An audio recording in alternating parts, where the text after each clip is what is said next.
बंदा एक दिन अचानक हॉस्पिटल में कोमा से जागता है, लेकिन असली शॉक तब लगता है जब उसे पता चलता है कि वो 40 साल फ्यूचर में आ चुका है। पास्ट में यही एससीओ एक चलता फिरता मॉन्स्टर था। उसकी टीम बैटल हार रही थी तो एससीओ अकेला ही आगे बढ़ गया। सब लोग डर से कांप रहे थे। एससीओ ने उनसे बस एक ही बात कही, उन्हें सिर्फ उसकी स्टोरी लिखनी है, एक ग्रेट हीरो की तरह। उसके बाद एससीओ ने खुद को और सबको सील कर दिया और अगले कई दशकों तक वो अकेले ही काउंटलेस मॉन्स्टर से लड़ता रहा। लगभग 20 साल बाद एससीओ दोबारा हॉस्पिटल में जागता है। दुनिया पूरी तरह बदल चुकी थी, लेकिन एससीओ वो बिल्कुल वैसा ही था। जब उसने अपना स्टेटस चेक किया तो उसे जबरदस्त शॉक लगा। उसकी अप्रेजल और थ्रो जैसी एबिलिटीज के साथ साथ उसने एक नई इनसेन स्किल अवेकन कर ली थी, इमॉर्टैलिटी। मतलब अब वो मर ही नहीं सकता। एक ऐसी दुनिया में जहां सिर्फ स्ट्रॉन्गेस्ट रूल करते हैं। उधर ह्यूमैनिटी अपनी डेली लाइफ में बिजी थी। उन्हें जरा भी अंदाजा नहीं था कि वो अकेले नहीं है। एक दिन सड़क पर एक आदमी किसी हुडेड फिगर से टकरा जाता है और गुस्से में कह देता है, वॉच वेयर यू गोइंग। और तभी रिवील होता है एक नया सच। धरती के नीचे एक और सिविलाइजेशन रह रही, बरोवर सिविलाइजेशन। सरफेस ह्यूमंस से अलग अंडरग्राउंड रहने वाली एक इंडिपेंडेंट वर्ल्ड। अचानक एक मैसिव एक्सप्लोजन के साथ उनका इन्वेजन शुरू हो जाता है और पूरी दुनिया केओस में डूब जाती है। अब ह्यूमैनिटी एक्सटिंक्शन के खतरे में। ह्यूमंस ने काउंटर अटैक किया, लेकिन उनकी कोई भी वेपन काम नहीं आई। बरोवर्स के पास मिस्टीरियस पावर्स थे जो मिलिट्री ग्रेड वेपन्स तक को न्यूट्रलाइज कर देते। लेकिन फिर टाइड धीरे धीरे टर्न होने लगी। बरोवर्स की पावर्स का असर इंसानों पर भी पड़ने लगा और कुछ ह्यूमंस ने स्पेशल एबिलिटीज अवेकन कर ली। एस्पर, ये एस्पर्स आगे आए और बरोवर्स से फाइट शुरू की। अंडरग्राउंड सिविलाइजेशन के डंजन्स एक एक करके क्लियर होने लगे और ह्यूमैनिटी की होप फिर से जल उठी। आखिरकार फाइनल डंजन का गेट खुला। स्प्रिंग 2005 में दुनिया के 7 बेस्ट एस्पर्स इकट्ठा हुए। उन्होंने बरोवर्स के बेस पर अटैक किया और सालों से चल रही वॉर को एंड कर दिया। इस जीत के बाद इन्हें कहा गया 7 हीरोज, ह्यूमैनिटी को बचाने वाले लेजेंड्स। लिमोजिन से उतरते हुए चारों तरफ कैमरा फ्लैश, फेम, वेल्थ और एंडलेस ऑनर। लेकिन असली कहानी अब शुरू होने वाली थी। लेकिन 7 हीरोज में से एक इंसान, सियोमान येओप, कभी वापस नहीं लौटा। 7 हीरोज का लीडर होने के बावजूद वो फेम और रिवॉर्ड्स एंजॉय नहीं कर पाया। उसकी जगह उसे एक अलग ही ऑनर मिला। उसके नाम पर एक स्टैच्यू अनवेल की गई। जो हीरोज जिंदा बचे वो सेलिब्रिटीज बन गए और जो गिर गया वो एक लेजेंड बन गया। उसकी याद में खड़ी स्टैच्यू उसकी सैक्रिफाइस की गवाही थी। फिर 17 साल बीत गए और तभी नैरेटर ने अनाउंस किया इंटरनेशनल बैटल अरीना। सोल में एक क्रिटिकल मोमेंट। फ्रांस ने कोरिया के खिलाफ अटैक शुरू कर दिया था, लेकिन कोरियन कॉम्पिटिटर्स रिएक्ट ही नहीं कर पा रहे थे। तभी कल्प्रिट का नाम लिया गया, नेथन बर्नार्ड। फ्रांस टीम का सबसे डेंजरस प्लेयर। नेथन ने अपने ओपोनेंट पर ब्रूटल अटैक किया, उसे सीधा जमीन पर पटक गया। अकेले नेथन ने ही 6 किल्स सिक्योर कर ली। एक आदमी ये ब्रॉडकास्ट देख रहा था और सोच रहा था कि इंटरनेशनल लीग बनने के बाद क्या कभी ऐसा प्लेयर एग्जिस्ट भी किया है। कमेंटेटर्स ने साफ कहा, नेथन इस ईरा के टॉप 3 एस्पर्स में से एक साबित हो रहा है। और कोरियन नेशनल टीम अब डिफीट के बिल्कुल करीब थी। कोरिया की तरफ से अब सिर्फ एक प्लेयर बची थी, बैक हिएयोन। जीत के चांसेस ऑलमोस्ट 0 थे। फिर भी हिएयोन बिना डरे सीधे नेथन की तरफ चार्ज कर गई। उसने अपनी सिग्नेचर व्हिप निकाली और फ्रंटल असॉल्ट में अटैक कर दिया। ऑडियंस और कोच की नजरें उसी पर टिकी थी।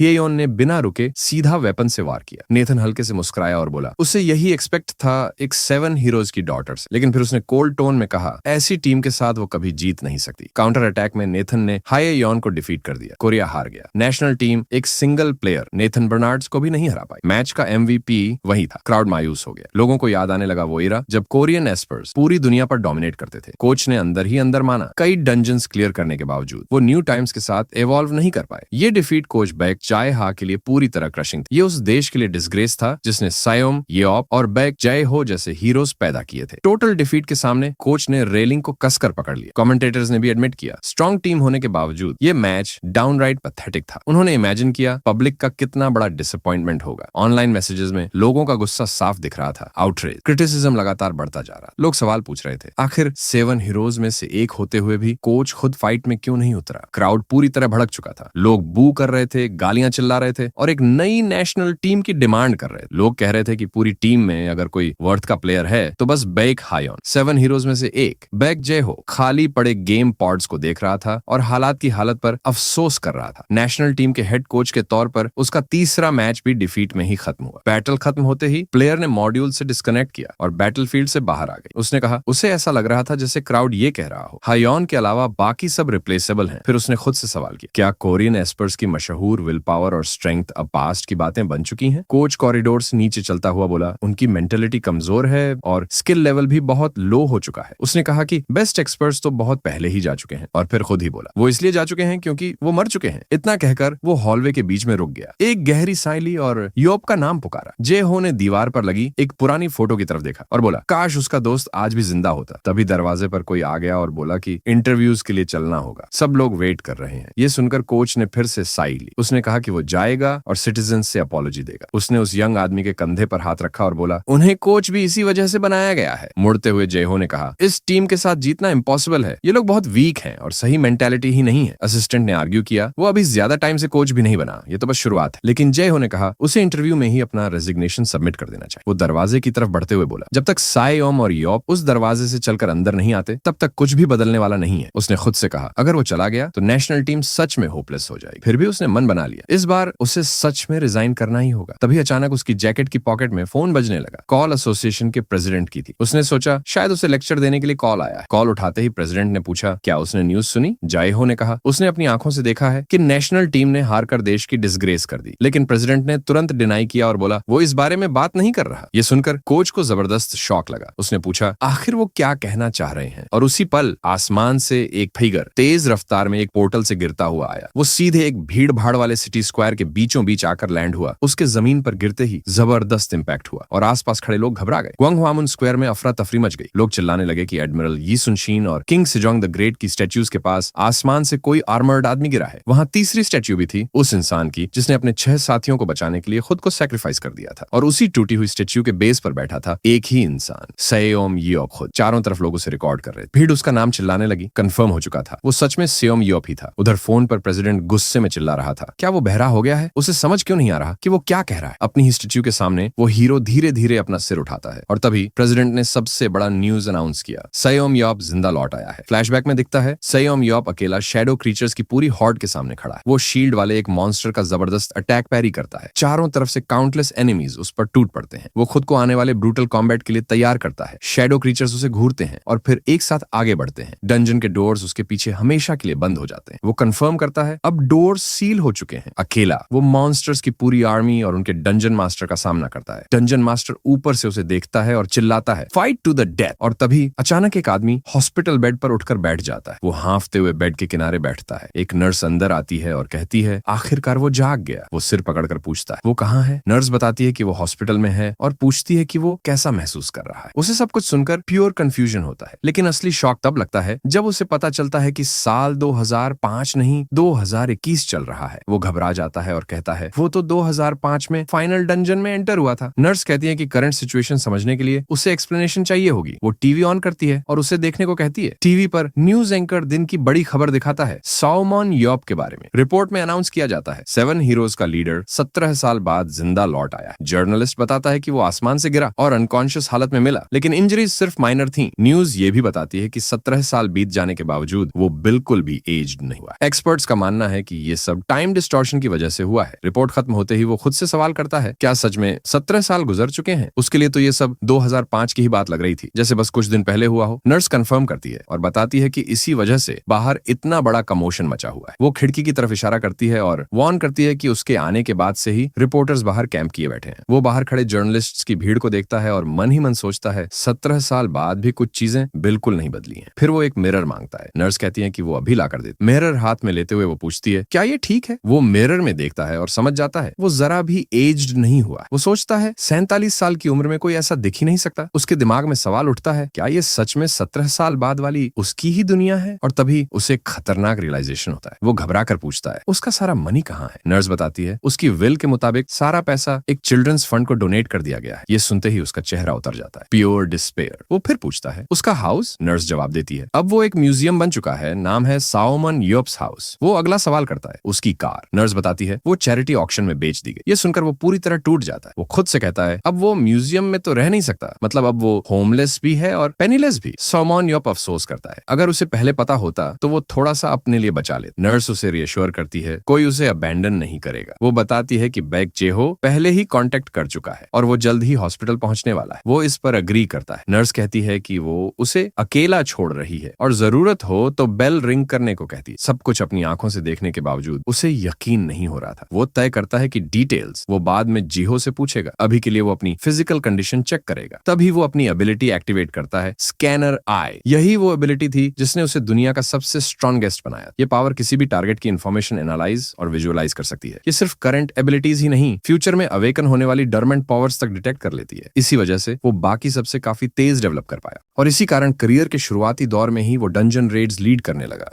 उसे याद आता है जब एक यंग बंदा उससे गिड़गिड़ाकर उसे अपना प्यूपिल बनाने की रिक्वेस्ट कर रहा था। वो यंग बंदा था जेहो, जो आगे चलकर 7 हीरोज में से एक बना। साउमन योप ने उसे एनालाइज किया और पहले तो उसे एक फेलियर समझा, लेकिन फिर उसे एहसास हुआ उस प्यूपिल का डेवलपमेंट पोटेंशियल हाई था। उसने जेहो को एक्सेप्ट कर लिया, लेकिन साफ वार्निंग दी, वो सर्वाइवल की गारंटी नहीं दे सकता। जेहो ने बिना डरे कहा वो अपनी पूरी बेस्ट देगा। प्रेजेंट में लौटकर वो अपने ही एट्रीब्यूट्स एनालाइज करता है। उसे दिखता है कि उसकी स्ट्रेंथ, एजिलिटी और स्पीड अब भी बिल्कुल वैसी ही है, लेकिन तभी उसकी नजर एक और चीज पर जाती है। उसकी मेंटालिटी 110 है। वो हैरान हो जाता है, क्योंकि किसी भी इंसान के स्किल लेवल की लिमिट तो 100 होती है। इतना ही नहीं, उसके स्टेटस में एक और चीज दिखाई देती है। उसे एहसास होता है कि उसके पास अब एक नई एबिलिटी है, इमॉर्टैलिटी। वो खुद से सवाल करता है इतनी ओवर पावर्ड एबिलिटी एग्जिस्ट कैसे कर सकती है, क्योंकि नई एबिलिटीज सिर्फ स्पेशल सर्कमस्टेंसेस में ही डेवलप होती है। वो अंदाजा लगाता है कि शायद ये उसे लास्ट डंजन फाइट के दौरान मिली हो। तभी एक तेज नॉइज उसकी सोच तोड़ देता है। कोई बाहर से उसका नाम चिल्ला रहा था, यप। वो आवाज की तरफ मुड़ता है और तभी दरवाजे पर अचानक बिग जीहो आ खड़ा होता है। सेलमैन योप सामने खड़े आदमी को देखता है और पूछता है क्या वो जीहो ही है। जीहो की आंखों में आंसू आ जाते हैं। वो कांपती आवाज में कहता है वो सच में वापस आ गया है। योप कहता है वो अब काफी वीक हो गया। जीहो आंसू पहुंचते हुए जवाब देता है क्योंकि सब कुछ पीसफुल हो चुका है। कुछ देर बाद रूफटॉप पर योप पूछता है क्या वो अब तक रोना बंद नहीं कर पाया। जीहो बोलता है थोड़ा इंतजार कर, बूढ़ा होने पर आंसू अपने आप निकलने लगते हैं। योप हंसते हुए कहता है वो अभी भी यंग है और उसे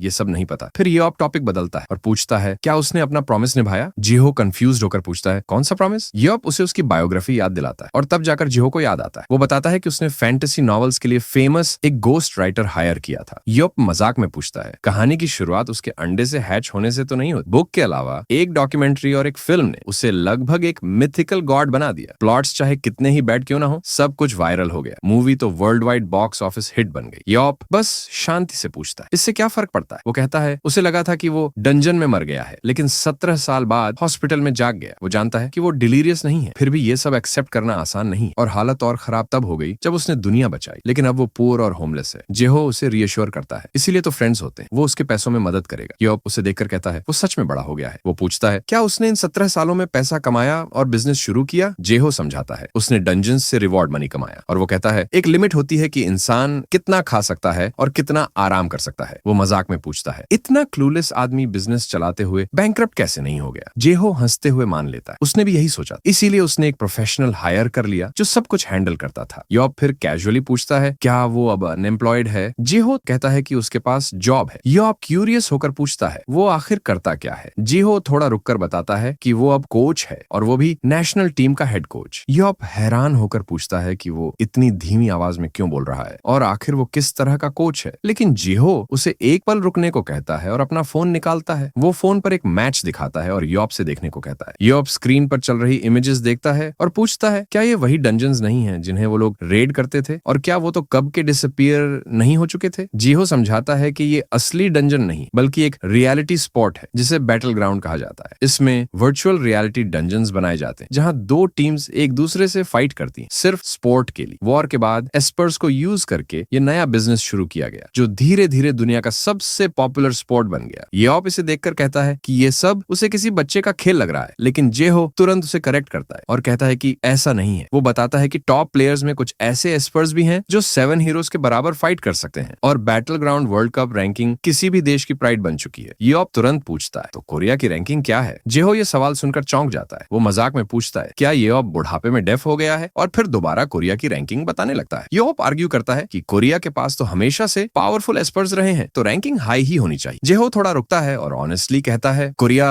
लास्ट प्लेस पर है। ये सुनते ही योप के हाथ से कप छूट कर गिर जाता है। कुछ पल तक दोनों चुप हो जाते हैं। फिर योप पलटकर सिर्फ एक शब्द बोलता है व्हाट। वो शांति से कहता है जब कोई बड़ा ईविल खत्म हो जाता है तो उसे हराने वाला ही अगला ईविल बन जाता है। कार के अंदर श्यूमिन योप बेग जेहो की तरफ मुड़कर पूछता है उसका क्या मतलब। बेग जेहो बताता है कि यही वजह है कि उनका देश बैटल ग्राउंड में एक वीक नेशन बन गया। योप को यह बात बिल्कुल भी समझ नहीं आती। श्यूमिन योप खुद ही सोचकर नतीजा निकालता है कि वॉर के बाद हायर अप्स को एस्पर्स से डर लगने लगा। उन्हें लगा कि एस्पर्स उन्हें चैलेंज कर सकते हैं। वो ठंडे लहजे में कहता है ये लोग कभी नहीं बदलते। जीहो आगे बताता है कि इसी डर की वजह से बैटल ग्राउंड पर रिस्ट्रिक्शंस लगाए गए। देश चाहता था कि हर स्ट्रॉन्ग एस्पर उनके कंट्रोल में रहे। जीहो खुद भी उनमें शामिल था। योप ये सब सुनकर कहता है कि वो इमेजिन कर सकता है कोरिया के सारे पावरफुल एस्पर्स देश छोड़कर बाहर चले गए। किसी ने एथलीट बनना चुना तो किसी ने कोच। बेग जेहो हंसते हुए इस बात को कंफर्म करता है है। वो कहता है कि उसे तब उन स्काउंड्रल्स की टांगें तोड़ देनी चाहिए थी जो एस्पर्स को यूज करना चाहते। योप उसे याद दिलाता है कि उसने ऐसा नहीं किया, बल्कि उसने मिनिस्टर्स और प्रेसिडेंट्स के सामने अपनी बात रखी थी, क्योंकि उसे बिल्कुल पसंद नहीं था कि वो लोग सबका फायदा उठाते रहे। रियर व्यू मिरर में देखते हुए बैक जेहो कहता है कि उन्हें सब कुछ स्क्रैच से शुरू करना पड़ा और एथलीट्स का एवरेज बहुत लो हो चुका है। वो श्यूमिन योप की तरफ मुड़कर बात आगे बढ़ाना चाहता है, लेकिन सामने से तुरंत नो सुनने को मिलता है। जीहो कंप्लेन करता है कि उसे बोलने तक नहीं दिया गया, लेकिन योप पहले से समझ चुका था कि वो उसे बैटल ग्राउंड में पार्टिसिपेट करने के लिए मनाना चाहता है, और ये भी कि उसके प्राइम टाइम में उसे वेस्ट करना गलत होगा। योप साफ कह देता है कि ये कोई वेस्ट नहीं है और वो अब इस्पर की तरह जिंदगी नहीं जीना चाहता, क्योंकि वो लाइफ उसने लास्ट डंजन में ही खत्म कर दी थी। जेहो आर्ग्यू करता है कि अब ये सिर्फ एक स्पोर्ट है, लेकिन योप पलट कर कहता है कि उसने कभी खुद को जिम्मेदार नहीं माना और पूछता है कि क्या वो ऐसा इंसान लगता है जो दूसरों के लिए लड़ेगा। वो बताता है कि जवान उम्र में उसने सिर्फ सरवाइव करने के लिए फाइट किया और एस्पर बनने के बाद सिर्फ रिकॉग्निशन के लिए जिया, और अब वो बस अपने लिए जीना चाहता है। वो कहता है कि मीडिया पागल हो जाएगी हेडलाइंस के साथ कि दुनिया का सेवियर लौट आया है कोरिया को बचाने, और लोग उससे इम्पॉसिबल एक्सपेक्टेशंस बना लेंगे। जीहो फिर पूछता है कि क्या वो सच में बैटल ग्राउंड में इंटरेस्टेड नहीं है, तो ये अब सीधा मना कर देता है, क्योंकि उसे ये एक सर्कस जैसा लगता है। जीहो एक गहरी साई लेकर कहता है कि वो समझता है और अब कुछ किया नहीं जा सकता। ये अब चुपचाप उसे देखता रहता है। तभी जीहो कहता है कि देश के एस्पर्स पूरी तरह खत्म नहीं हुए हैं, जिस पर योप पूछता है कि उसका क्या मतलब, और जेहो जवाब देता है कि अभी भी उस जैसी एस्पर्स मौजूद हैं। तभी सड़क किनारे एक बिलबोर्ड पर बैक हेयोन की इमेज दिखती है और योप कैजुअली कहता है कि वो बहुत ब्यूटीफुल है, जिस पर जीहो रिवील करता है कि वो उसकी डॉटर है। योप शॉक्ड होकर याद करता है कि हेयोन तो 6 साल की बच्ची थी, लेकिन जीहो उसे याद दिलाता है कि 17 साल गुजर चुके हैं और वो अब 23 की है। योप बात संभालते हुए कहता है कि वो ब्यूटीफुल है, और वाकई 17 साल उड़कर निकल गए, फिर भी उसके चेहरे में चाइल्डहुड के ट्रेसेस दिखते हैं। जेहो उसे चुप रहने को कहता है और योप अपॉलॉजी बोल देता है। कार रात के आसमान के नीचे सड़क पर आगे बढ़ती रहती है और आखिरकार वो एक बड़े मॉडर्न हाउस के सामने रुकते हैं, जहां बैक जेहो की वाइफ हनसुनशी बाहर आती है और योप का नाम लेकर उसे ग्रीट करती है कि वो इतने लंबे समय बाद आखिरकार वापस आ गया। योप मुस्कुराकर जवाब देता है कि उसके लिए तो बस एक हफ्ता ही गुजरा है। इस पर श्यूमिन योप मजाक करता है कि वो एक हफ्ते में ही काफी एज्ड हो गया है,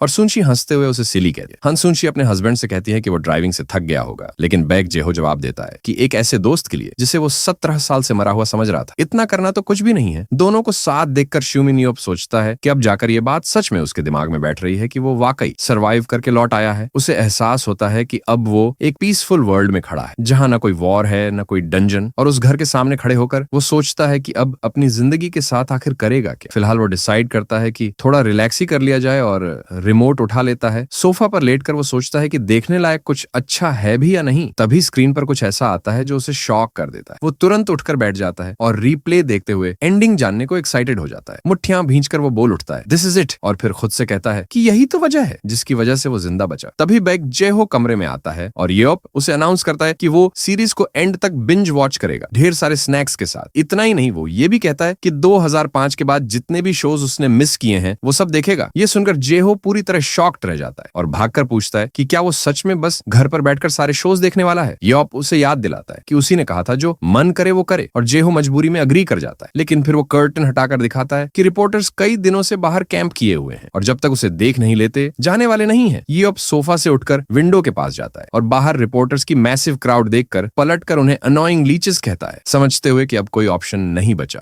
वो खड़ा होता है और श्यूमिन योप जेहो को ऑर्डर देता है कि अगले दिन सारे रिपोर्टर्स को इकट्ठा किया जाए, क्योंकि वो सबको बुलाकर साफ साफ कहने वाला है कि वो उसकी लाइफ से बाहर निकल जाए। अगले दिन एक बड़े बिल्डिंग में प्रेस कॉन्फ्रेंस शुरू होते ही कैमरास फ्लैश करने लगते हैं। श्यूमिन योप और बैक जेहो स्टेज पर आते हैं और रिपोर्टर्स आपस में कहते हैं कि वो काफी काल्म लग रहा है और इवेंट उम्मीद से जल्दी शुरू हो गया। अनाउंसर प्रेस कॉन्फ्रेंस के स्टार्ट का ऐलान करता है और फ्लैशेस के सामने खड़े होकर योप माइक पकड़ता है और अपना इंट्रोडक्शन देते हुए कहता है कि जैसा सब देख सकते हैं वो वापस आ चुका है, और ये सिचुएशन जितनी क्यूरियस उनके लिए है उतनी ही उसके लिए। बगल में खड़ा जेहो राहत की सांस लेता है और सोचता है कि इस बार वो सब ठीक से हैंडल कर रहा है। लेकिन तभी योप आगे कह देता है कि वो बिल्कुल भी ग्रेटफुल नहीं है, सब लोग अपने क्वेश्चंस पूछ लें और उसके बाद उसकी जिंदगी से गेट आउट। बैक जेहो को एहसास हो जाता है कि योप जरा भी नहीं बदला है और वो अनाउंस करता है कि वो क्वेश्चंस एक एक करके आंसर करेंगे। फाइनल डंजन से वापसी के बारे में पूछे जाने पर श्यूमिन योप साफ कह देता है कि उसे खुद नहीं पता, वो बस हॉस्पिटल में जाग गया था। फिर वो ये भी डिनाई करता है कि उसे पिछले 17 सालों की कोई मेमोरीज हैं। उसका बाकी हीरोज से कोई कांटेक्ट नहीं रहा और ना ही वो अपनी एसेट्स वापस लेने का कोई इरादा रखता है। अगला सवाल मांगते हुए वो हाथ उठाए एक रिपोर्टर की तरफ इशारा करता है जो पूछता है कि क्या उसने कोच बैक जेहो से बैटल ग्राउंड के बारे में सुना है। योप कामली कंफर्म कर देता है कि हाँ सुना है, इसके बाद रिपोर्टर पूछता है कि क्या वो खुद बैटल ग्राउंड प्लेयर बनने का प्लान कर रहा है। ये सवाल सुनते ही रिपोर्टर्स के बीच विस्पर्स शुरू हो जाते हैं, जबकि जेहो चुपचाप देखता रहता है, क्योंकि यही सवाल वो एक्सपेक्ट कर रहा था। शुमिन यॉप बिना किसी हेजिटेशन के जवाब देता है कि उसे बिल्कुल भी इंटरेस्ट नहीं है। रीजन पूछे जाने पर वो बस इतना कहता है कि उसे इंटरेस्ट नहीं है, लेकिन रिपोर्टर उसे प्रोवोक करता है और पूछता है कि क्या उसे कॉन्फिडेंस की कमी है। इस पर स्क्रीन की तरफ इशारा करते हुए यॉप कहता है कि वहां बस एक ही चीज की कमी है, और वो है उस रिपोर्टर के सिर के हेयर। वो साफ कह देता है कि बैटल ग्राउंड उसे फन नहीं लगता और वो लोगों के एंटरटेनमेंट के लिए क्लाउन बनने वाला नहीं है। यॉप कहता है कि उम्मीद है सबकी क्यूरियोसिटी सेटिस्फाई हो गई होगी, क्योंकि वो अब किसी भी तरह का हैरेसमेंट नहीं चाहता। ये कहकर वो गुड बाय बोलता है, लेकिन जैसे ही वो मुड़ता है,